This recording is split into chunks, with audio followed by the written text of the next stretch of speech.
Hey Bloodstrike fans, want to level up your mobile gaming with a PS4 controller?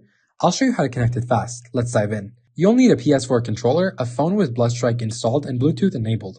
Make sure your phone's on Android 10 or iOS 13 or later.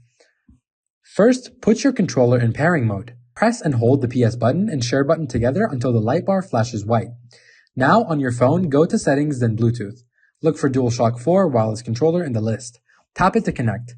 Once the light bar stops flashing, you're paired. Open Bloodstrike, head to Settings, then Controls, select Controller, and make sure it's enabled.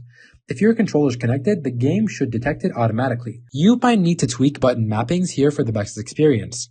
Now, jump into the match. Test your movement, aim, and shooting. If it's not working, double-check your Bluetooth connection or restart the app. Bloodstrike has solid controller support, so you should be good to go. Quick tips. If the controller disconnects, press the PS button to reconnect. For lag, try a wired USB connection with an adapter, and check Bloodstrike settings for any controller-specific updates. That's it guys, you're ready to dominate Bloodstrike with PS4 controllers.